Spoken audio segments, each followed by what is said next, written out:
Selamat berjumpa lagi pada acara pengajian kita di malam minggu ini. Alhamdulillahirabbil alamin. Allahumma shalli wa sallim ala sayyidina Muhammadin miftahi babi rahmatillah adada ma fi ilmillah salatan wa salaman daimaini bidawami mulkillahi wa ala alihi wa sahbihi adada kulli dzarratin alfa marrah. Sahabat Asyarif sekalian, alhamdulillah malam ini kita berjumpa kembali dalam Taklim Asyarif.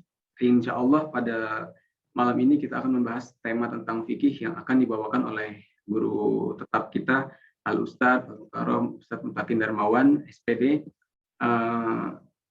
Dan minggu lalu kita sudah masuk yang tematik bersama tim Asyarif juga mengundang pembicara dari luar. Alhamdulillah untuk minggu ini kita kembali kepada rutinitas yang semula.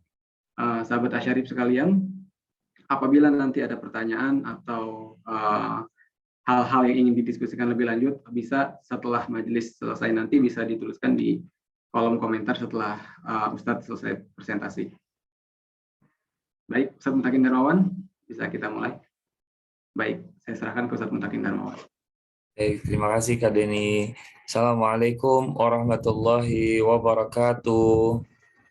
Waalaikumsalam warahmatullahi wabarakatuh. Innal hamdalillah nahmaduhu wa nasta'inuhu wa nastaghfiruh wa na'udzu billahi min syururi anfusina wa min sayyiati a'malina may yahdihillahu fala mudilla lahu wa may yudlilhu fala hadiyalah.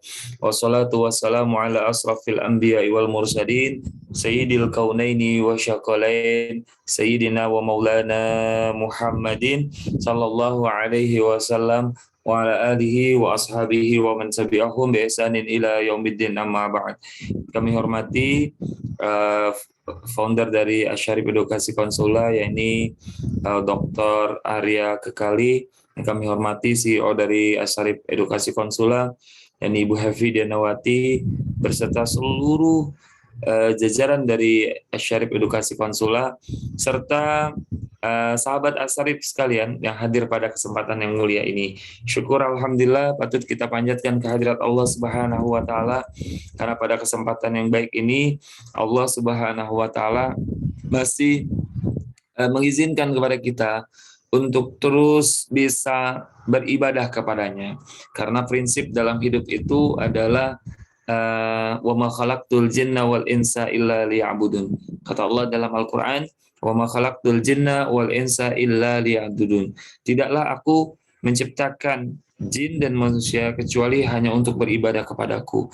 Maka niatkan segala aktivitas kita sehari-hari niat ibadah karena Allah Subhanahu wa taala. Termasuk di antaranya kegiatan kita pada malam hari ini juga mudah-mudahan dicatat oleh Allah. Kita niat dari tadi dengan membaca rotib al-haddad, kita memohon kepada Allah supaya kita juga tadi ada kalimat di dalam rotib al-haddad itu faqihna fi Allahumma apa tadi itu faqihna arif alaina ilma, yang kata kalimatnya seperti itu ya. Kita diminta kepada Allah supaya diberikan pengetahuan ilmu agama. Tujuannya untuk apa? Untuk kita bisa beribadah kepada Allah dengan sebaik-baiknya. Setiap langkah kita mudah-mudahan niatkan ibadah kepada Allah Subhanahu wa taala. Maka patut kita bersyukur kepada Allah. Patut kita bersyukur, berterima kasih kepada Allah, karena wa may yashkur fa inna ma yashkuru li nafsi. Karena siapa yang bersyukur, kata Allah, sesungguhnya bukan untuk Allah. Fa inna ma yashkuru li nafsi. Sesungguhnya Allah kembalikan buat dirinya sendiri. Ya, dikembalikan lagi rasa syukur yang telah disampaikan kepada Allah, kemudian dibalikin untuk dirinya sendiri. Nah, oleh karena itu Allah Subhanahu wa taala tentunya senang sekali kalau setiap hambanya itu selalu bersyukur dengan pembuktian iman itu dengan ibadah kepada Allah Subhanahu wa taala. Termasuk kita bersyukur kepada Allah dikasih sehat, kita bersyukur kepada Allah dikasih berkah rezeki, dikasih berbagai macam nikmat, dan kita buktikan rasa syukur itu dengan ibadah kepada Allah. Dan termasuk diantaranya adalah thalabul ilmi. Tolab ilmu itu adalah bagian daripada ibadah kepada Allah Subhanahu wa taala. Maka mudah-mudahan yang kita bahas, yang kita pelajari itu menjadi wasilah kita untuk lebih bagus mendekatkan diri kepada Allah Subhanahu wa taala, untuk lebih baik dalam tata cara kita mendekatkan diri terus kepada Allah Subhanahu wa taala. Jamaah Asyarif sahabat Asharif yang dirahmati Allah, kemudian tak lupa salawat dan salam kita sampaikan kepada junjungan Kanjeng Nabi kita Muhammad Sallallahu Alaihi Wasallam, karena berkat rahmat karunia Allah yang diberikan melalui baginda Nabi besar Muhammad Sallallahu Alaihi Wasallam, kita bisa mendapatkan hidayah dan petunjuk dari Allah Subhanahu wa taala. Wasilah daripada baginda Nabi besar Muhammad sallallahu alaihi wasallam, kita bisa mengenal tentang ajaran agama Islam yang disyariatkan oleh Allah Subhanahu wa taala. Maka pun kita berharap kepada Allah, mudah-mudahan nanti di yaumil akhir sering-sering kita membaca salawat kepada baginda Nabi. Di yaumil akhir nanti di padang mahsyar, kita berharap semoga baginda Nabi besar Muhammad sallallahu alaihi wasallam memberikan syafaatul uzmanya, di mana di saat itu tidak ada satu nabi pun, tidak ada satu rasul pun yang bisa memberikan syafaat kepada umatnya kecuali baginda Nabi besar Muhammad SAW. Nah, jamaah yang dirahmati Allah, pada malam yang hari ini kita mau bahas tentang fikih, melihat kepada beberapa pengajian sebelumnya tentang fikih itu. Pasti seringnya kita pada saat libur. Nah, maka pada malam hari ini kita akan memajukan fikih yang tadinya adalah Riyadhus Shalihin tentang riyad, yaitu latihan untuk menjadi orang-orang soleh, yakni dari hadis-hadis baginda dan juga dari ayat-ayat Al-Quran Al-Karim. Nah, pada kesempatan yang mulia ini kita tukar jadwalnya. Insya Allah minggu depan kita akan membahas tentang Riyadhus Shalihin kembali. Nah, kita melihat terakhir dalam fikih yang kita bahas, yakni tentang tayamum, ya, juga tentang membasuh kaki ketika membasuh sepatu ketika dalam musyafir untuk berwudu. Nah, itu bahasan terakhir kita, itu mungkin dalam sebulan atau 2 bulan atau 3 bulan belakangan itu kita pernah bahas itu. Nah, kemudian di malam hari ini kita melanjutkan bahasan fikihnya tentang najis. Ada 3 macam najis dan cara mensucikannya. Dan nanti Al-Fakir juga saya berusaha memasukkan tentang apa aja sih kalau di dalam kitab Kifayatul Akhyar. Ini di dalam kitab Kifayatul Akhyar dijelaskan pula yang termasuk diantaranya dalam najis itu apa saja sih, nanti akan kami sampaikan, kami bacakan di dalam kitabnya. Kemudian di dalam pengertian secara fikih, secara bahasa, najis itu berarti segala sesuatu yang dianggap kotor. Nah, jadi secara dasar pondasinya yang dianggap kotor. Tapi sesungguhnya ini masih belum selesai. Ini baru secara bahasa.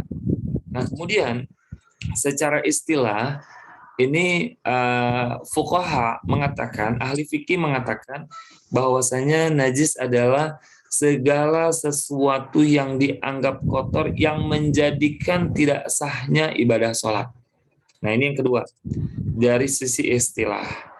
Nah, kemudian secara kita merujuk kepada kitab Kifayatul Akhyar, ahli fikih menjelaskan tentang istilah najis adalah semua yang haram untuk dimakan secara mutlak atau mungkin, tidak karena haramnya atau kotornya atau karena madaratnya pada badan atau akal. Jadi kalau merujuk kepada Kifayatul Akhyar, secara istilah semua yang haram untuk dimakan. Pokoknya semua yang haram untuk dimakan berarti najis. Secara mutlak atau mungkin. Tidak karena haramnya atau kotorannya, namun madaratnya pun menjadikan hal itu menjadi haram. Seperti itu. Jadi nanti kita akan coba, kami akan coba menjelaskan di dalam kitab Kifayatul Akhyar secara rinci tentang apa saja sih bagian-bagian di antara yang menjadikan hal itu najis. Nah, kemudian jamaah yang dirahmati Allah, dalam kategori fikih, maka artinya tidak semua yang kotor itu najis. Kenapa? Karena kalau kita melihat baju putih, kemudian terkena tanah merah, gitu kan, tanah merah yang basah, belum tentu cairan dari tanah merah yang basah yang menempel pada baju kita yang putih itu mengakibatkan diri kita pakaian kita itu najis. Belum tentu. Kenapa? Karena sesungguhnya dasar hukum dari tanah merah itu adalah suci seperti itu ya. Bahkan debunya disyariatkan oleh Rasulullah, debunya itu bisa dipakai untuk membersihkan dari najis mughallazah seperti itu. Nah, maka tidak semua yang kotor menurut pandangan kita kotor, tapi ternyata dalam kategori hukum fikih itu tidak najis, termasuk di antaranya tadi yang kami sampaikan. Kemudian dijelaskan pula ada 3 kelompok kategori najis. Yang pertama adalah mukhaffafah. Mukhaffafah ini khafif. Apa itu khafif? Khafif itu ringan. Khafif itu enteng. Nah, artinya apa? Ini termasuk nanti ada penjelasan lebih detail tentang apa itu mukhaffafah. Kemudian yang kedua mutawassithah, yakni golongan yang najis yang kedua, kelompok najis yang kedua. Nah, apa saja nanti akan kita coba bahas pengertiannya secara lebih lanjut. Kemudian yang ketiga adalah najis mughallazah, yakni najis yang dianggap berat. Nah, kemudian jamaah yang dirahmati Allah, dari ketiga ini merangkum secara keseluruhan tentang najis itu sendiri. Jadi kalau ditanya itu najis, nah tinggal kita kategorikan ini najis apa? Apakah najis mukhaffafah yang ringan, mutawassithah yang pertengahan, atau mughallazah najis yang berat. Nah nanti akan kita coba, mudah-mudahan waktunya cukup ya, kita akan coba untuk lebih detailkan. Kemudian jamaah yang dirahmati Allah, sebagaimana ditulis oleh fuqaha dalam kitabnya, salah satunya ini Syekh Salim bin Sumair Al-Hadrami dalam kitabnya Safinatun Najah. Nah, ini kitab ini terkenal nih. Safinatun Najah ini terkenal sekali dibahas di pesantren-pesantren. Di dalam kitab Safinatun Najah dijelaskan bahwa fasal tentang najis itu ada 3. Dalam kitab Safinah dijelaskan. Tentunya ini hal yang sama dimafhumkan oleh ahli fikih bahwasanya yakni tentang mughallazah, mukhaffafah, dan mutawassithah. Mughallazah adalah najis yang berat yang datangnya dari najis anjing dan babi beserta anakan salah satu dari keduanya. Artinya apa? Anakan ini turunannya. Misalnya dari dagingnya dibuat makanan, dari dagingnya dibuat hotdog, dari dagingnya dibuat makanan-makanan yang lain sebagainya, atau dari semacamnya, dan ini makanya jadi turunannya, anakannya, maka ini termasuk daripada najis mughallazah. Makanya ini termasuk najis yang berat. Seperti itu. Itulah maksud dari anakannya di sini. Nah kemudian najis mukhaffafah adalah najis air kencingnya bayi laki-laki yang belum makan selain air susu ibunya dan belum sampai usia 2 tahun. Inilah mengapa bayi laki-laki yang disebut, karena memang ulama fikih mengatakan hormon laki-laki dengan perempuan itu berbeda. Bahkan kategori balik bagi laki-laki dan perempuan itu berbeda. Kalau perempuan itu 9 tahun sudah dianggap balik, laki-laki mentok-mentoknya itu laki-laki usia 14 atau 15 tahun itu masuk kategori balik yang sempurna. Perempuan masuk balik yang sempurna itu usia 9-10 tahun itu sudah balik. Makanya kita maklum tentang Siti Aisyah yang menikah dengan Rasulullah SAW pada usia beliau itu Sayyidatuna Aisyah usianya 9 tahun. Kenapa? Karena sudah dianggap balik secara hukum syariat. Walaupun setelah 12 tahun baru bersama dengan Rasulullah SAW. Jamaah sahabat Asharif yang dirahmati Allah. Kemudian yang ketiga najis mutawassithah, yakni najis-najis yang lain selain mukhaffafah dan juga mughallazah tadi. Jamaah yang dirahmati Allah, ketiga kategori najis tersebut masing-masing memiliki cara-cara tersendiri dalam mensucikannya. Jadi beda-beda cara mensucikannya. Mudah-mudahan kalau kita mengetahui hal ini, jadi kita enggak terlalu panik ketika mungkin ada kotoran yang kita anggap ini najis, wah kita langsung bawa gimana gitu ya, kita bawa laundry dan sebagainya. Kalau kita tahu caranya, insya Allah kita juga bisa membersihkannya sendiri seperti itu. Jamaah yang dirahmati Allah, selanjutnya di sini sebelum kita lebih detailnya, kita akan bahas dulu secara ainiyah dan najis hukmiyah. Apa ini maksud dari najis ainiyah dan apa maksud dari najis hukmiyah? Secara hukum, najis ainiyah adalah najis yang memiliki warna, bau, dan rasa. Jadi, najis itu ada bau, ada warna, ada rasa. Ini ulama fikih sudah melakukan penelitian tentunya. Belasan, puluhan, bahkan puluhan tahun. Baru setelah itu mereka simpulkan, mereka tuliskan dalam kitab-kitabnya, mereka ajarkan kepada murid-muridnya. Maka muridnya terus melanjutkan perjuangan guru-gurunya, tentunya bersumber berdasar kepada Al-Quran dan hadis, dilakukan penelitian, dituliskan dalam buku-bukunya, kitab-kitabnya, diajarkan kepada murid-muridnya. Murid-muridnya terus mengajarkan sampai kepada kita di Yaumul Hadir, pada hari ini. Nah, secara najis ainiyah, maka najis ainiyah ini memiliki warna, memiliki bau, dan memiliki rasa. Ini berbeda dengan najis hukmiyah. Nah, sedangkan najis hukmiyah tidak ada lagi najis yang tidak memiliki warna, bau, dan rasa. Dengan kata lain, najis ainiyah adalah najis yang masih ada wujudnya. Secara ainiyah itu mata. Mata kita bisa melihat warnanya. Kemudian kita juga bisa mencium baunya. Dan mohon maaf, kalaupun kita merasakan ketika kita berwudu, wah rasanya sudah berubah nih air wudunya, berarti itu ada kategori, mohon maaf, itu ada kategori termasuk ada najis di dalamnya. Nah kemudian yang kedua, najis hukmiyah adalah najis yang sudah tidak ada wujudnya, namun secara hukum masih dihukumi najis. Contohnya seperti apa? Tadi kita sudah menghilangkan ainiyahnya dari warna, warnanya hilang, kemudian baunya juga hilang. Tapi kalau belum disiram, itu hukumnya masih ada di tempatnya.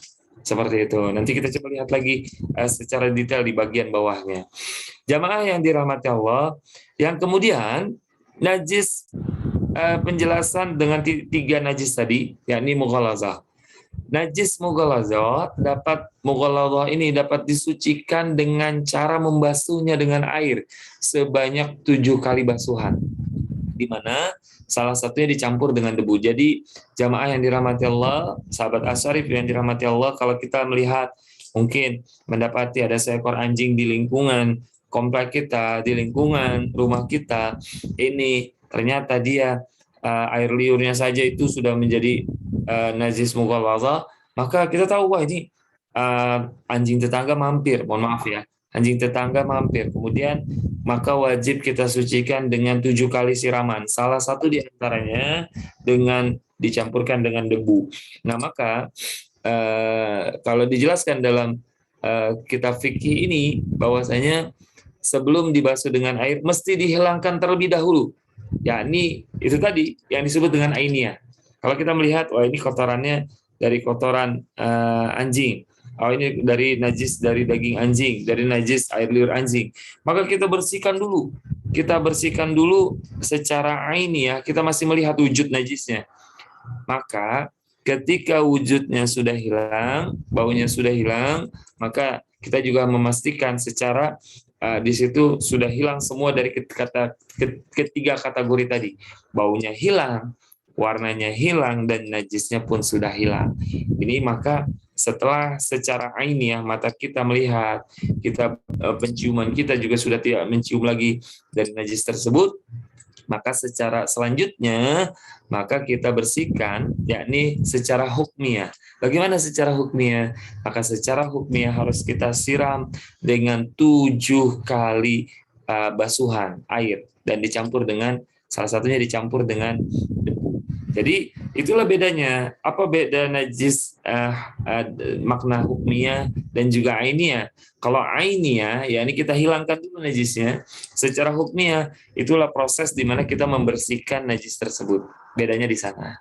Jamaah yang dirahmati Allah, selanjutnya untuk benar-benar menghilangkan dan mensucikan tempatnya, barulah dibasuh dengan air sebanyak 7 kali basuhan, di mana salah satunya itu dicampur dengan debu. Dan kita bisa melakukannya dengan 3 cara. Nih, jadi kita sering mendengar contoh ya dari yang sederhana deh, air liur anjing itu kita disuruh membersihkan sebanyak 3 kali. Mohon maaf.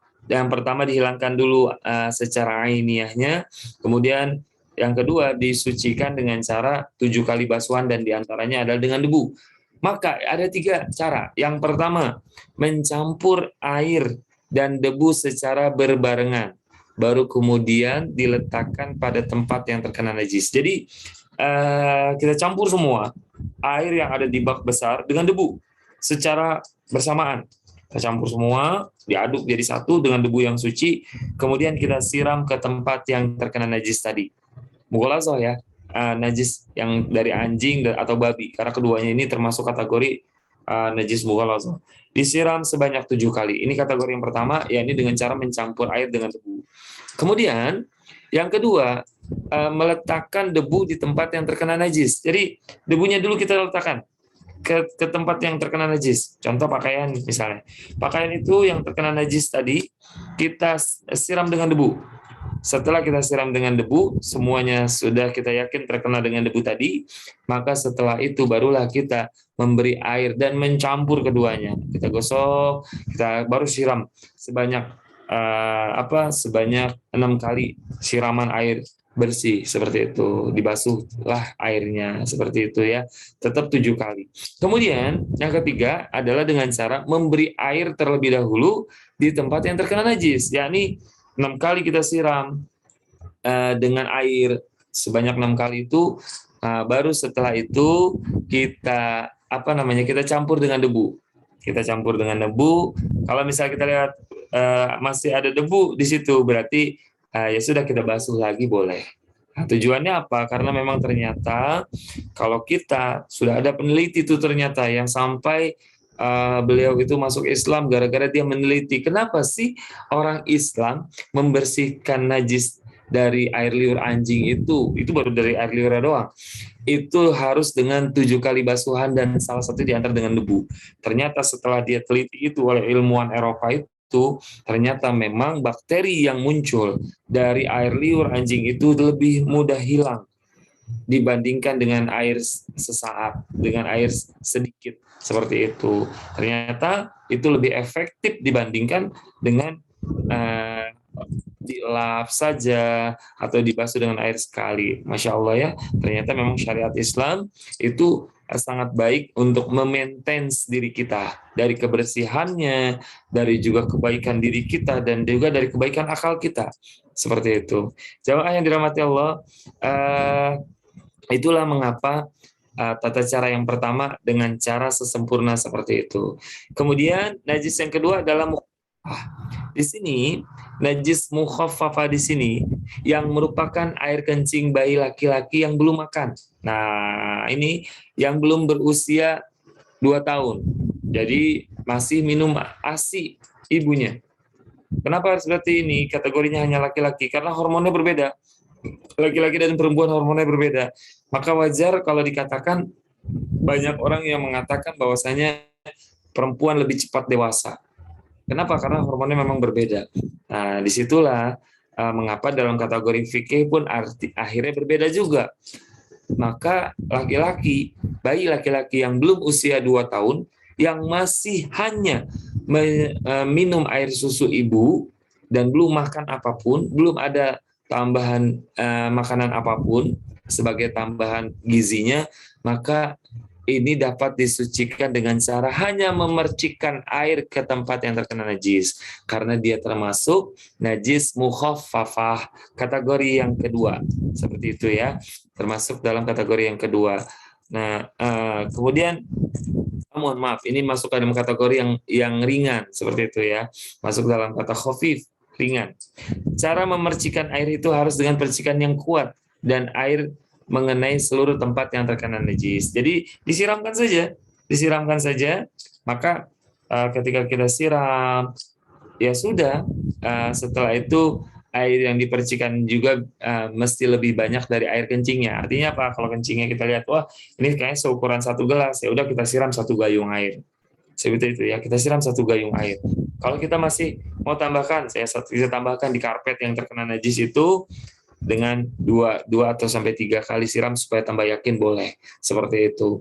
Nah, kemudian air yang dipercikan, ini yang tadi kami sampaikan, air yang dipercikan juga mesti lebih banyak dari air kencing yang mengenai tempat tersebut, baik itu karpet, baik itu baju, baik itu ubin dan lain sebagainya. Nah, kemudian jamaah yang dirahmati Allah, barulah di situ kita setelah itu barulah diperas atau dikeringkan. Jadi nggak mesti setelah kena air pipis anak bayi usia yang belum 2 tahun, yang belum makan apapun kecuali air susu ibu, laki-laki ya, bayi laki-laki, ini langsung dibawa ke laundry, tidak mesti. Ya sudah, kita bersihkan sendiri saja. Sesungguhnya dalam syariat Islam, hal itu sudah cukup suci, seperti itu. Kemudian, jamaah yang dirahmati Allah, dalam hal ini disyaratkan air yang dipakai untuk mensucikan harus mengalir. Nah, dalam kategori ini memang ada yang mengatakan disyariatkan untuk harus mengalir. Kenapa? Karena memang tadi kategorinya air pipis, maka harus dialirkan. Seperti itu. Jamaah yang dirahmati Allah, selanjutnya najis mutawassithah. Ini yang tengah-tengah nih. Kalau tadi yang bagian yang tengah ya, bagian yang tengah pertengahan dari ketiga kategori najis tadi. Dapat disucikan dengan cara menghilangkan lebih dahulu najis ainiyahnya. Jadi najis yang terlihatnya tadi kita bersihkan, secara kita lihat, oh ini ada najisnya. Oh ini masih tercium baunya, hilangkan dulu. Dan juga, mohon maaf, rasa mungkin kita pegang masih ada terasa, maka harus kita hilangkan. Nah, kemudian menyiram tempat itu dengan air yang suci dan mensucikan. Harus dengan air yang suci dan mensucikan. Di awal dulu kita pernah bahas tentang toharoh, kita tidak boleh mensucikan dengan air yang suci tapi tidak mensucikan. Contohnya apa? Contohnya air Fanta, mohon maaf ya. Air yang bersoda, mohon maaf. Air yang bersoda. Air yang mungkin mengandung air berenergi, itu yang suci tapi tidak mensucikan untuk berwudu. Air susu itu suci tapi tidak mensucikan untuk berwudu, seperti itu. Dan juga itu kategori air yang dihormati, tidak untuk mensucikan, seperti itu ya. Nah, sebagai contoh kasus, bila seorang anak buang air besar di lantai ruang tamu umpamanya, maka langkah pertama yang untuk menyucikannya adalah dengan membuang terlebih dahulu. Nah ini nih, najis ainiyahnya yang ada di lantai kita buang dulu. Ini namanya hukum najis ainiyah. Kita buang dulu kotorannya, kemudian berarti ainiyahnya ini sudah tidak ada. Dan yang tersisa adalah hukmiyahnya. Bagaimana hukmiyahnya? Barulah setelah itu kita bersihkan secara hukum. Jadi ainiyahnya kita angkat dulu, kotorannya kita buang, baru secara hukum hukmiyahnya barulah kita bersihkan dengan cara apa tadi? Itu tadi dengan cara menyiramkannya tadi itu. Nah, kemudian dengan cara menyiram dengan air yang suci dan mensucikan tadi. Setelah yakin bahwa wujud kotoran itu sudah tidak ada, dengan tidak adanya warna, bau, dan rasa, dan lantai juga terlihat kering, baru kemudian kita menyiramkan air ke lantai yang terkena najis tersebut. Tindakan menyiram air bisa cukup di area najisnya saja. Dan sudah dianggap suci meski airnya menggenang. Jadi beda dengan tadi itu, yang bayi. Kalau bayi itu tadi yang belum usia 2 tahun itu harus mengalir. Bagaimana cara mengalirnya? Ya sudah, kita taruh misalnya di atas tempat yang lebih tinggi, contoh ditaruh di bangku lah ya. Kemudian kita siram, mengalirlah itu dia turun ke tanah. Kita siram mengalir dan dia turun ke tanah. Itu tadi yang bayi laki-laki. Nah, untuk yang kaitannya dengan mutawassithah ini, yang pertengahan ini, maka dia tidak mengalir pun tidak apa-apa. Tindakan menyiramkan air bisa cukup di area najisnya itu saja. Dan sudah dianggap suci meski air menggenang atau meresap ke dalam. Jadi airnya kalau menggenang itu tetap dianggap suci. Mutawassit. Kemudian atau sampai menyerap menyerap sampai menyerap ke dalam lantai itu dianggap suci. Nah, selanjutnya bisa mengelapnya lagi dari lantai tadi yang kering tadi. Kita menganggap kita mau bersihkan secara langsung lagi, boleh, silakan. Nah, maka itulah mengapa kita harus memahami tentang ilmu fikih. Kenapa? Karena ilmu fikih ini adalah berkaitan dengan tata cara kita bersyariat, tata cara kita beribadah kepada Allah Subhanahu wa taala. Jamaah yang dirahmati Allah, ini selanjutnya adalah bahasan tentang apa sih yang menjadi kategori najis. Sedikit lagi akan kami sampaikan bahwa yang termasuk dalam kategori najis adalah sesuatu yang keluar. Yang pertama nih, sesuatu yang keluar dari kubul dan dubur. Kecuali, mohon maaf, kecuali sperma atau mani. Karena mani itu suci. Ini ada sebuah hadis dari Rasulullah SAW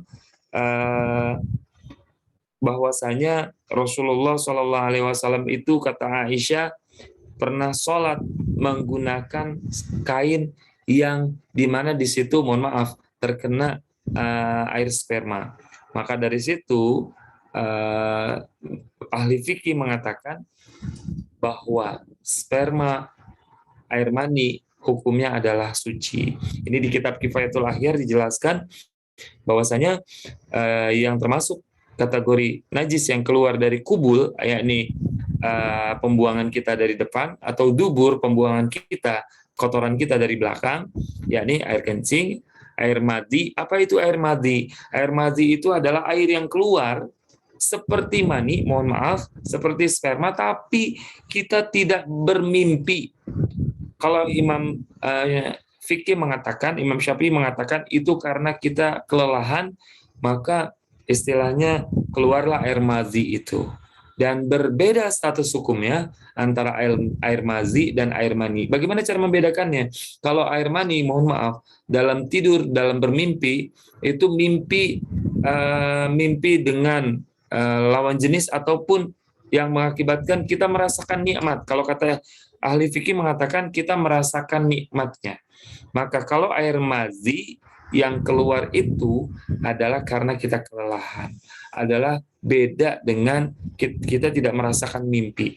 Maka hukumnya itu menjadi air najis, seperti itu ya. Kemudian air kotoran dan juga darah yang keluar. Jadi kategori kotoran ini yakni kotoran air besar ataupun air kecil. Yang kedua adalah selanjutnya adalah darah. Darah juga ini adalah darah yang mengalir dari tubuh kita. Kalau darah hanya setitik, kategori darah setitik itu tidak dihukumi. Karena darah di sini adalah darah yang mengalir. Termasuk darah kotor yaitu nanah. Ketika nanah itu banyak mengalir keluar dari tubuh kita, maka itu adalah hukumnya adalah najis. Seperti itu. Nah, jamaah yang dirahmati Allah, kemudian di dalam selanjutnya adalah yang kedua adalah muntah. Muntah itu termasuk najis. Maka ketika siapapun di antara kita yang terkena muntah, maka itu harus dibersihkan karena itu najis hukumnya. Apalagi kalau, mohon maaf ya, nauzubillah, kalau sudah keluar di mulut, maka sudah keluarkan sekalian. Karena itu sudah kena oksigen yang di luar, maka hukumnya menjadi najis. Kena udara yang di mulut, maka sudah menjadi najis, maka keluarkan sekalian. Kemudian adalah darah dan muntah-muntahan yang hanya sedikit mengenai kain dimaafkan. Nah, ini yang Al-Fakir tadi sampaikan, darah yang sedikit, muntah yang sedikit itu masih dimaafkan. Tapi kalau sudah kategori banyak, itu maka harus dibersihkan. Juga binatang yang tidak mengalir darahnya di tubuhnya termasuk minuman dan mati tidak najis. Nah, inilah mengapa Rasulullah SAW bersabda, apabila lalat masuk ke dalam minumanmu, maka tenggelamkan semuanya. Kemudian membuang lalatnya tadi. Sesungguhnya salah satu sayapnya mengandung penyakit dan yang satunya lagi membawa obat. Jadi kalau ada lalat masuk ke dalam minuman kita disyariatkan oleh Rasulullah untuk menenggelamkannya sekalian. Kemudian baru dibuangnya. Kenapa? Karena salah satu di antara dua sayapnya lalat itu, yang satu bawa penyakit, yang satu bawa obatnya. Maka jangan dibuang airnya, tapi silakan tenggelamkan, buanglah. Baru setelah ditenggelamkan, buanglah lalatnya itu. Insya Allah itu sudah kategori suci kembali. Ini menurut sabda Rasulullah SAW. Kemudian apalagi? Yakni babi dan anjing. Mohon maaf, hewan babi dan anjing. Semua binatang itu suci, kecuali dua, yakni anjing dan babi. Yang lahir dari keduanya. Artinya apa? Semua keturunannya juga ini bagian daripada yang diharamkan. Ini bersumber kepada hadis Rasulullah SAW, sucinya bejanakmu apabila dijilat anjing, maka hendaklah dibasuh 7 kali. Nah, yang tadi kita bahas tadi, 7 kali. Dan awalnya dengan debu, seperti itu ya. Sudah kita bahas tadi tentang cara mensucikan najis mughallazzah di awal. Kemudian bangkai, semua bangkai najis, kecuali bangkai ikan, bangkai belalang, dan juga mayat manusia. Nah, ini sesuai dengan firman Allah Subhanahu wa taala, diharamkan kepadamu bangkai. Artinya apa? Dua bangkai yang tadi, ikan dan belalang, ini boleh dikonsumsi. Sebetulnya seperti itu, ya. Maka termasuk juga mayat manusia. Sesungguhnya mayat manusia itu bukan berarti boleh dikonsumsi ya, tapi dianggap suci untuk dibersihkan, dianggap suci untuk saudaranya memegang untuk memandikannya. Karena sesuatu yang najis ketika kita pegang itu menjadi najis juga tangan kita. Seperti itu, ya. Maka kalau jasad manusia itu tidak termasuk kategori, mohon maaf, tidak termasuk kategori bangkai yang najis ketika disentuh, seperti itu. Kemudian jamaah yang dirahmati Allah adalah khamar. Khamar juga termasuk najis, ya, termasuk diantaranya whisky dan lain sebagainya, sejenisnya, yakni yang membuat akal kita hilang. Pokoknya itu.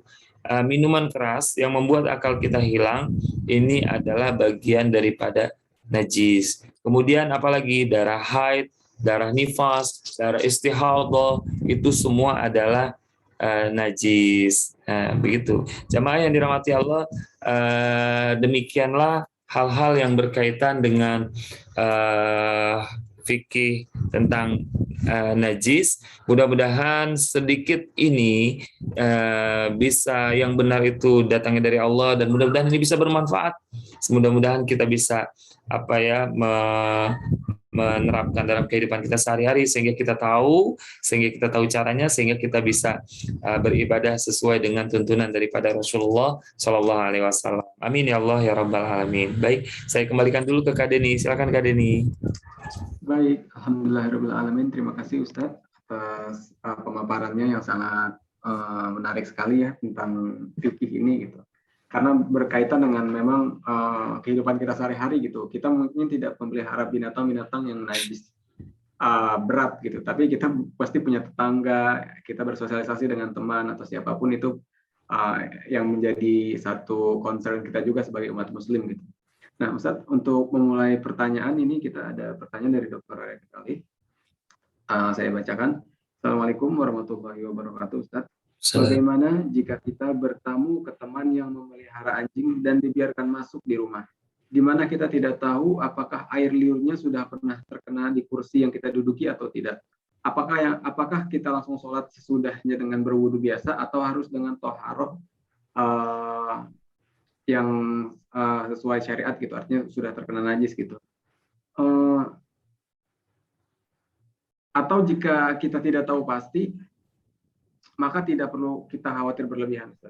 Silakan.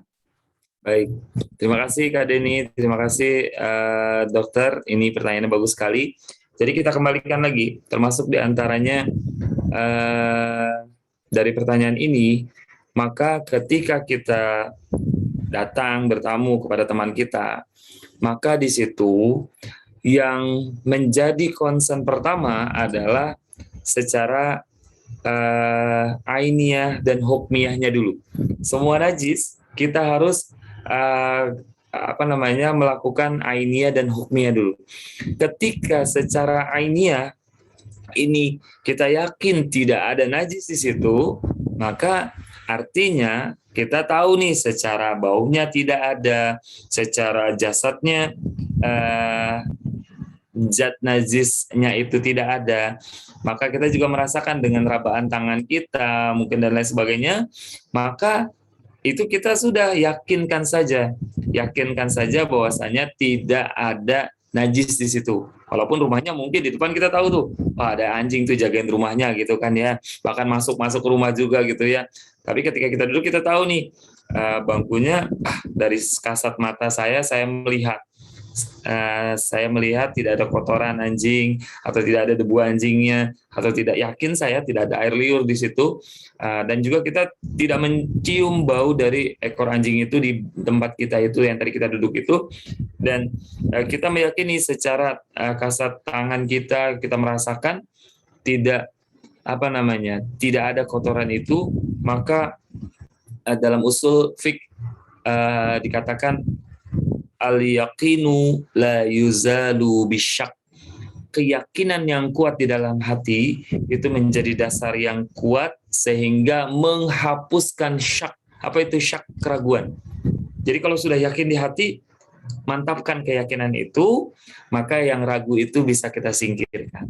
Boleh nggak kita lakukan sholat? Kalau kita sudah yakin, ya sudah, pakai untuk sholat tapi kita berusaha ya semaksimal mungkin jangan sampai kita sholatnya di rumah itu gitu ya, karena kita nggak tahu nih di kamarnya apakah di kamarnya juga ada yang kotor-kotor juga gitu kan ya, kita kan nggak tahu ya di situ ya. Maka semaksimal mungkin ketika kita sholat kita cari musola seperti itu ya, kita cari alasan saja, mungkin kita mencari musola tujuannya untuk sambil kita mau beli apa di luar gitu kan ya, pada kita mau sholat seperti itu supaya tidak tersinggung seperti itu kan, bisa saja udah di sini aja sholatnya, saya pastiin kok ini suci, tapi kan khawatir juga kita ya, boleh jadi anjingnya juga diajak tidur di tempat tidur kamar yang lainnya atau lain sebagainya.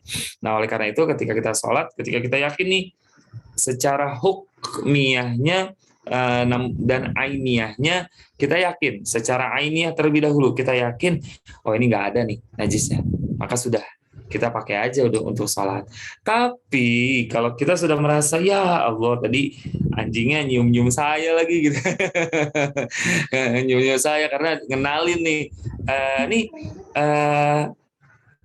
saya beli anjing baru nih, jenis anjing Eropa, wah dikenalin sama anjingnya gitu kan ya, dia nyium-nyium celana saya, jilat lagi ya, maka dari situ wah kita lihat ada air liurnya, maka secara ainiyah kita melihat itu ada najisnya, maka kita bersihkan dulu secara ainiyah, bersihkan dulu dari najisnya, kemudian kita siram secara hukmiyah 7 kali dengan 3 cara yang tadi kami sudah jelaskan. Seperti itu ya Pak Dokter. Jadi ketika kita sudah meyakini, kita kembali kepada usul fiqh, al-yaqinu la yuzalu bisyak.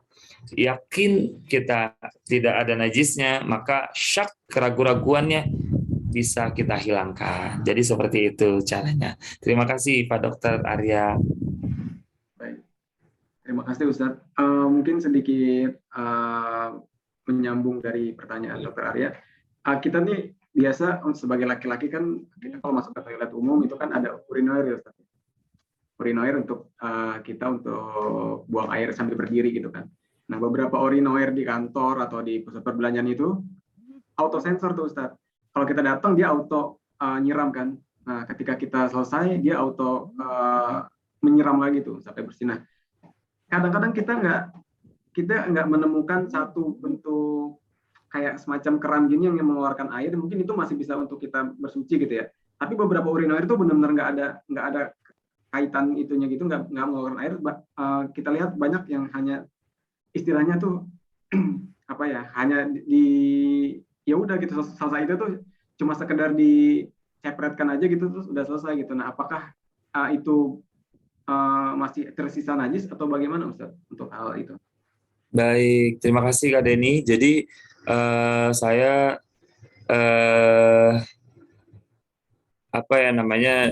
setelah saya mengkaji lebih dalam tentang fikih, tentang toharoh ini, saya semakin tambah yakin bahwasanya saya tidak setuju dengan urinoir yang berdiri itu ya. Kenapa? Ternyata memang kita tahu ketika kita mau sholat, kita buang air kecil dengan urinoir itu, maka sesungguhnya ternyata fikih menyatakan benar, masih ada air yang tersisa.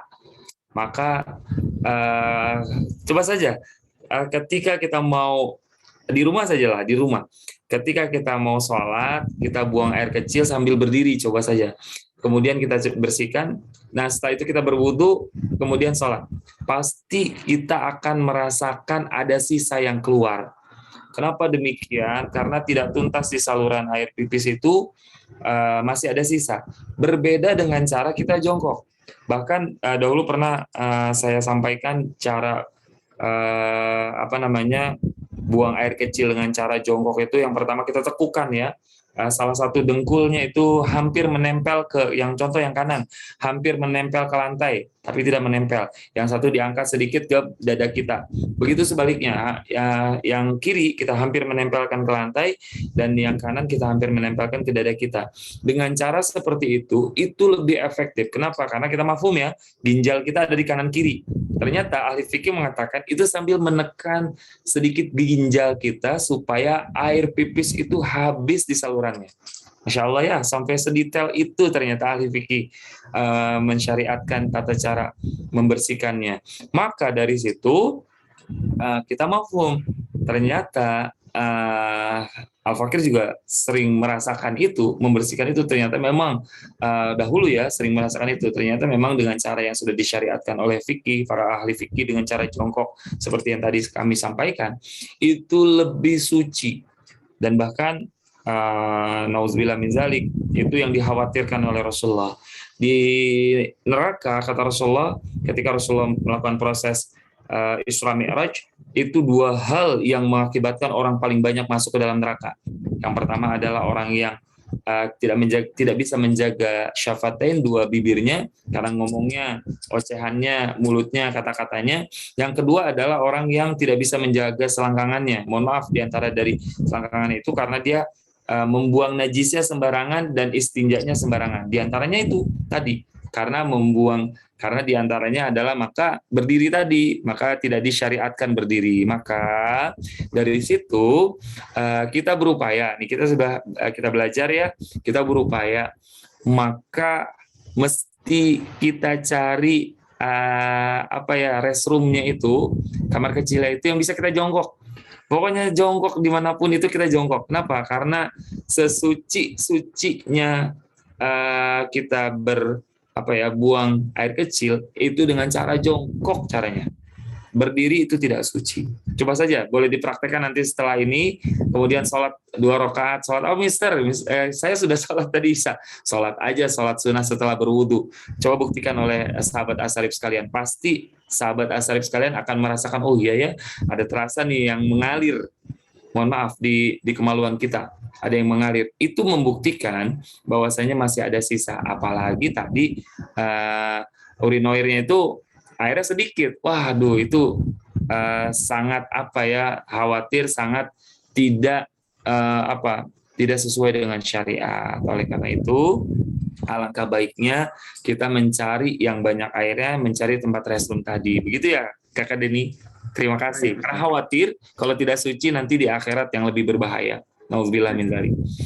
Nah, Ustadz, kalau misalnya kita bersucinya itu, misalnya kan nggak ada urinoir yang mengeluarkan air gitu ya. Apakah bersucinya itu kita baiknya apakah pakai tisu basah yang sudah diairi atau tisu kering, Ustadz? Karena kan saya mendengar juga gitu dari beberapa guru bahwa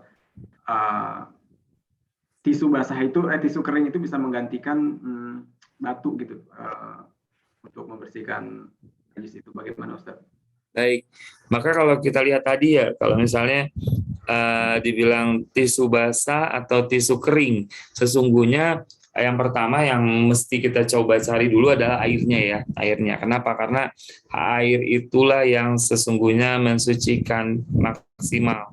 Air itulah yang benar-benar ketika kita memang tidak mendapati air, berarti status hukumnya adalah kita boleh bertayamum. Seperti itu.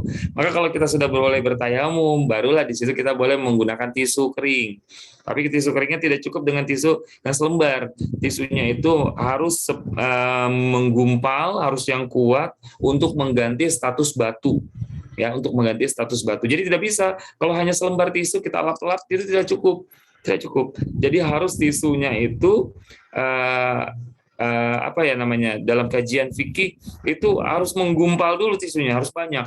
Maka setelah itu baru kita lapkan ke bagian-bagian yang kotor tadi, atau setelah buang air kecil atau buang air besar. Namun syaratnya adalah ketika sudah mendapat status hukum fikih tayamum, artinya ketidakadaan air sama sekali dalam satu gedung itu. Dalam satu gedung, kalau misalnya kita ternyata ke ke kantor sebelah masih ada air, maka tidak boleh mensucikan dengan tisu tadi. Kita harus numpang dulu karena masih ada air. Nah, kecuali dalam satu gedung itu kan dalam hukum fikih itu kategorinya adalah 40 rumah kanan, 40 rumah ke kiri, 40 rumah ke depan, 40 rumah ke belakang. Kalau kita selingkungan itu kita sudah tidak mendapati air, maka kita dapat status hukum tayamum. Pun demikian diantaranya adalah dalam beristinja tadi, dalam bertoharoh tadi, maka statusnya harus disamakan dulu dengan status tayamum tadi. Seperti itu Kak Deni. Ketika sudah tidak dapati, maka boleh menggunakan tisu yang dikumpulkan banyak. Tidak cukup satu, dikumpulkan banyak, baru kita gunakan sebagai pengganti status dari batu yang suci tadi. Itu Kak Deni. Baik. Terima kasih penjelasannya. Nah, Ustaz, ini juga pertanyaan menarik juga dari Neza Zami.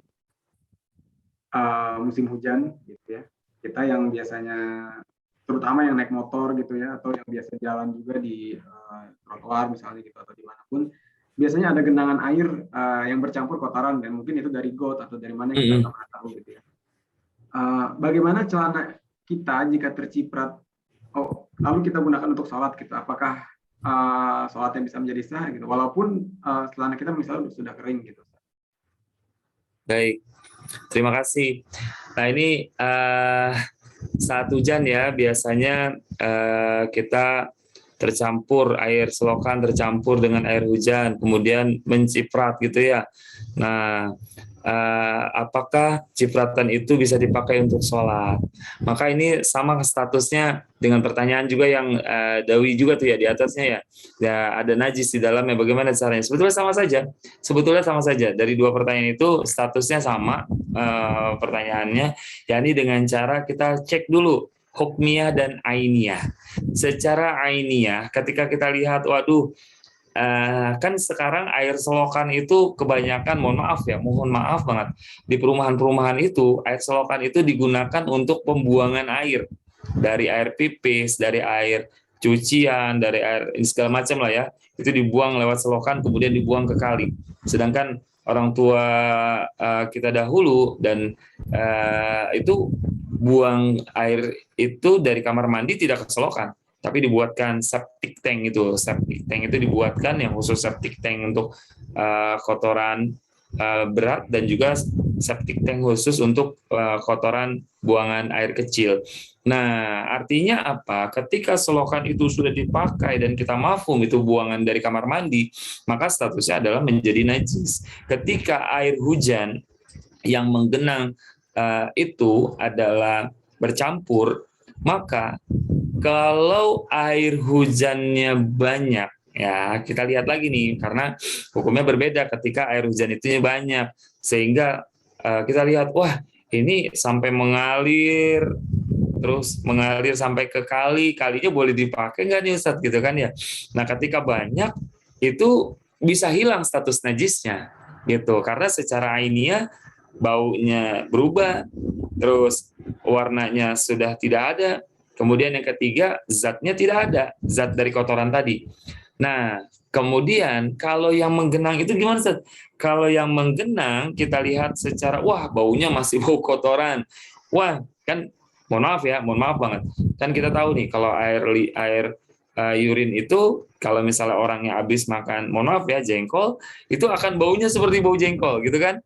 Nah, itu artinya apa? Kalau kita masih mencium bau itu berarti masih ada air urinnya. Nah, ketika bercampur dengan air hujan, ketika menggenang, kalau kita tahu itu oh masih bau nih, bau air pipis nih, artinya kita masih najis. Nah, maka bagaimana caranya? Kita harus siram dulu. Kita harus siram dulu apa namanya tempat pakaian yang kita terkena najis tadi. Kita pastikan, kita bersihkan. Ketika secara kita pastikan secara hukumnya sudah hilang, boleh kita pakai. Nah, itu kalau dalam perjalanan ya. Kalau kita merasa bisa di rumah ya, alangkah lebih baik kita ganti pakaian itu. Kita pakai dengan pakaian yang terbaik untuk sholat. Kenapa? Karena sholat adalah ibadah yang mendekatkan diri kita, yang paling dekat dengan Allah adalah ibadah sholat. Oleh karena itu, alangkah lebih baik ya kalau di rumah ya kita ganti. Kalau dalam perjalanan bagaimana? Kalau dalam perjalanan boleh silakan siram saja, kita hilangkan saja secara ainiah kita sudah lihat, oh ini hilang kok. Ya sudah, secara hukmiah kita tambahkan, kita bilas, kita siram. Maka ketika kita siram, kita yakin, seyakin-yakinnya merujuk kepada usul fiqh tadi, al yaqinu la yuzalu bisyak. Maka kalau kita sudah yakin, hilang rasa syaknya, hilang ragunya, maka boleh dipakai sholat. Seperti itu Kak Deni ya. Ini juga menjawab dari pertanyaan Ananda Dawi di atasnya, sama saja dahulu seperti itu, maka sekarang pun sama seperti ini. Demikian Kak Deni, terima kasih. Baik, terima kasih Ustadz Mutakin. Alhamdulillah, sepertinya pertanyaan sudah kita jawab semua Ustadz. Jika tidak ada yang terlewat, sebentar saya cek. Sudah. Ya, meski sudah kering katanya tuh ya Kak Deni ya. Terakhir, apakah meski sudah kering? Ya, sama. Meski sudah kering juga sama ya, karena masih terlihat masih menempel. Maka kita kerok secara ainiah, kemudian kita siram, kita bilas saja seperti itu. Terima kasih. Kalau konteksnya misalnya tanah, Ustadz, apakah kita kan nggak pernah tahu juga ya tanah itu, karena kita kalau pakai mantel hujan, Ustadz, kan kita pakai sepatu ya. Kita pakai mantel, celana, kan kita nggak mungkin di tengah jalan buka sepatu gitu, karena kita langsung pakai aja gitu, mantelkan, lalu kemudian kita buka aja, nah ternyata ada sisa-sisa tanah di celana kita gitu, yang kita mau pakai untuk beraktivitasnya, itu apakah dibersihkan dulu atau gimana Ustaz? Nah, makanya sekarang tinggal kita yakinnya itu tanah atau najis. Ketika kita yakin tanah itu tidak bercampur dengan najis, ya sudah kita boleh pakai untuk sholat. Tapi kalau kita, ini kayaknya ada najisnya nih, saya melihat secara ainiah, maka balik lagi kepada ainiah kita. Secara ainiah kita melihat, oh ini tanah bercampur dengan najis. Ya sudah, kita harus bersihkan dulu secara ainiah, hukum ainiahnya. Kita hilangkan tanahnya, kita siram. Seperti itu. Jadi kalau kita yakin, balik lagi tadi ke usul fiqh tadi, al yaqinu la yuzalu bisyak. Kalau kita sudah yakin ini tidak ada najisnya dari tanah yang tadi terkena ke celana kita, ya sudah itu boleh dipakai gitu. Karena status hukum tanah di awal adalah suci, seperti itu. Baik Ustaz. Ya. Sepertinya sudah jam 9 Ustaz. Insya Allah sahabat Asyarif, kita tutup pertemuan hari ini dengan berdoa tentunya yang akan dipimpin oleh Ustaz Mutakin Darmawan, dan mungkin Ustaz juga kita bisa mengirimkan surat Al-Fatihah untuk saudara-saudara kita di Gunung Semeru yang sedang mengalami musibah pada sore hari ini. Silakan Ustaz Mutakin. Baik, terima kasih Kak Deni. Sahabat Asyarif yang dirahmati Allah, alhamdulillah kita sudah menyelesaikan kajian kita. Mudah-mudahan yang benar itu datangnya dari Allah Subhanahu wa taala, yang salah adalah tentunya itu kekurangan dari Al-Fakir sendiri. Mohon maaf lahir dan batin. Kita bermohon kepada Allah semoga kita terus diberikan kesempatan oleh Allah untuk memperbaiki ibadah kita. Dan terus diberi kesempatan oleh Allah untuk lebih taat kepada Allah Subhanahu wa taala, dan kita memohon pada Allah melindungi kita dan juga keluarga serta saudara-saudara kita, terkhusus juga saudara kita yang sedang dilanda musibah di yang terkena letusan gunung ya, dan lain sebagainya. Mudah-mudahan diberikan ketabahan, diberikan keberkahan, diberikan perlindungan oleh Allah, dan diberikan kemudahan dalam bantuan dan lain sebagainya. Mudah-mudahan kita semua juga mendapatkan berkah karunia dari Allah Subhanahu wa taala.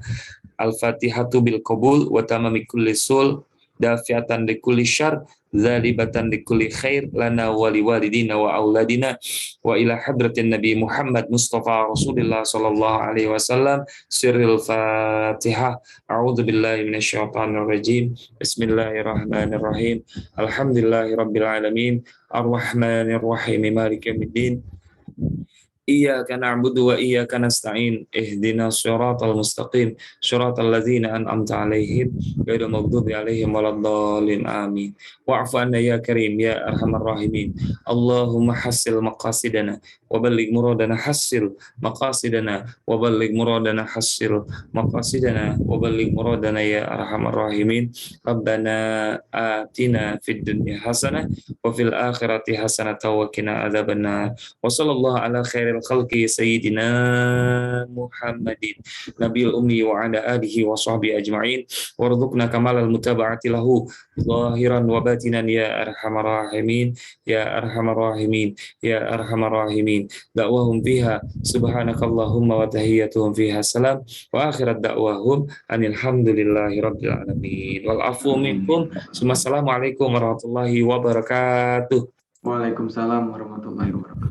Terima kasih sahabat Asyarif semua, terima kasih terutama kepada Ustaz Mutakin Darmawan, kepada Ibu Hevi, kepada Bapak Arya Kekali dan semua sahabat Asyarif sekalian.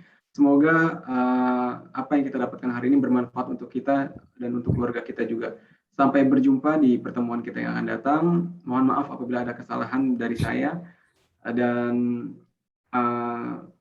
ya saya berharap kita semua untuk tetap istiqomah dalam pengajian mingguan ini. Amin.